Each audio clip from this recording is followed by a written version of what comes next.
আপনি যদি জানেন আপনার ক্লায়েন্ট কারা হতে পারে এবং তারা কোথা থাকে, তাহলে আপনার বিজনেস কেউ ঠেকাতে পারবে না। চলেন একটা গল্প বলি কিভাবে আমি মার্কেটিং আমার মাথায় আসলো আর কি। মার্কেটিং তো ঠিক আছে, চলেন। এই যে এখান দেখেন, এই যে এখান থেকে মার্কেটিং শুরু হয়েছে। এই যে এটা দেখছেন, এটা কি? এটা হচ্ছে সেই জিনিস 2018 বা 10 সালের দিকে আমার মাথায় এই জিনিসটা খেললো। তো আমি একবার ঢাকা গেছিলাম। ঢাকায় আমার মামা আসলে একজন ডেভেলপার ছিল, তো উনি কন্ট্রাক্টর ছিল। কন্ট্রাক্টর থেকে একটা 12-14 তলা একটা বিল্ডিং করছিল। তো বিল্ডিং করে ওখানে স্যার ওনার ব্যবসা ছিল ফ্ল্যাট সেল করা। তো আমি দেখলাম অনেকে তার ফ্ল্যাট সেল করতেছে এবং সেল করে প্রায় 1-1.5 লাখ টাকা পর্যন্ত পাইতেছে। তো আমার মাথা হুট করে আসলো যে আমি তো এটা দেখছিলাম যে এখানে কারা থাকতে পারে। তো আমার মাথায় ওইখানে আসলো যে আসলে এই ফ্ল্যাটটা কারা নিতে পারে, আমি তো নিতে পারবো না, কারণ আমার কাছে তখন ওই রকম 45 লক্ষ টাকা ছিল না। তো একটা ফ্ল্যাট সর্বনিম্ন 40 লাখ টাকা বিক্রি হয়েছিল ওই সময়। তো আমার মাথায় আসলো যে কারা নিতে পারে। তো আমার কাছে এরকম কার্ড দেখছিলাম আমি, তো আমার অফিসে কার্ড আছে। তো আমার ওই সময় হয়তো বা কাউসার স্যার ছিল অথবা খায়রুল স্যার ছিল। তো ওদের সামনে একে করে দেখতো এখানে কারা কারা আছে। এখানে আছে সব টেক্সটাইল ইঞ্জিনিয়ার, অর্থাৎ টেক্সটাইল ইঞ্জিনিয়ার শুধু নয়, এখানে টেক্সটাইল ইঞ্জিনিয়ারের ম্যানেজার, জিএম, এজিএম, ডিজিএম এবং বিভিন্ন ফ্যাক্টরির ওনারদের এখানে ইনফরমেশন ছিল। অর্থাৎ সব ইনফরমেশন এখানে ছিল। তো আমার কাছে মনে হলো যে আসলে এরা তো ছোটো মোটো মানুষ না, তো এরা তো এরকম মানুষ, তো এরাই হয়তো বা ক্লায়েন্ট হতে পারে।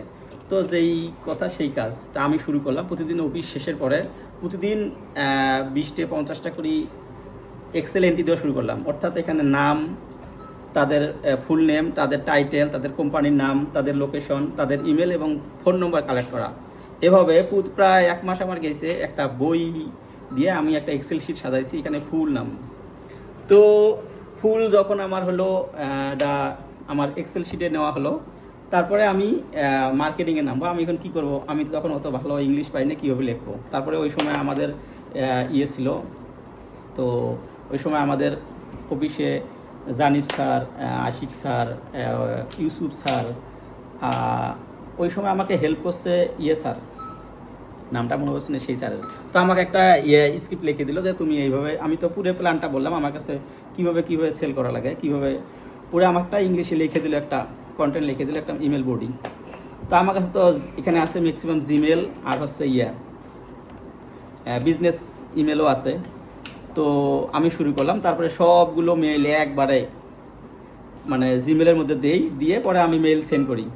তো তারপরে কে পাক বা না পাক এটা তো বড় কথা নয়। তারপরে আমি এইভাবে মেইল সেন্ড করি। আসলে তখন আমার মাথায় ছিল না যে আসলে মেইল যে সেন্ড করলে, একটা মেইল সেন্ড করলে একটা মেইলের জি সুইট মেইল লাগে, তারপরে মেইলটা ওয়ার্ম আপ করতে হয় 14 দিন বা 15 দিন, তারপরে আস্তে আস্তে মেইলটা ডেলিভারিটি 100% করতে হয়, তারপরে একটা টুলের মধ্যে নিতে হয় যেটা ইনস্ট্যান্টলি, স্মার্টলি বা অনেক আছে, মেনিরিস আছে, অনেকগুলো টুল আছে। তো পরে আমি ওই সময় কিছুই জানতাম না, ঠিক আছে। আমার বাচ্চা করতেছে। তো তখন আসলে কিছুই মাথায় ছিল না। তারপরে আমি কিন্তু এটা শুরু করছিলাম। তো আমি মার্কেটিং ওই সময় আমার ইমেল মার্কেটিং মাথায় না থাকলেও কিন্তু তারপরে আমি রেসপন্স পাইছিলাম। অনেক মানুষ তাদের সাথে যোগাযোগ করছে, যদিও আমি সেল করতে পারি নাই, কিন্তু যোগাযোগ করছে অবশ্যই, যে হয়তো বা যে কোনোভাবে সেল হয় নাই। কিন্তু এখন 2026 সালে আসি, যদি ওইটা মাথায় থাকতো আমার যে এটা কীভাবে কী করতে হয়, আসলে তখন আর আজকের দিনটা এইভাবে দেখতে হতো না, ঠিক আছে। তো এই ছিল আজকের মতো।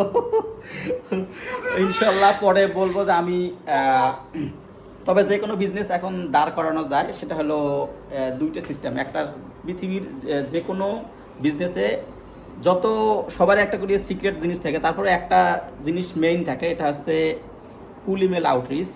তো এটা আপনার থাকবেই, কুল ইমেল আউটরিচ আজীবন থাকবে, মাথায় রাখেন। কুল ইমেল আউটরিচ, লিঙ্কডিন আউটরিচ, তারপরে অনেক বিজনেস আছে, ঠিক আছে। ইনশাল্লাহ দেখা হবে।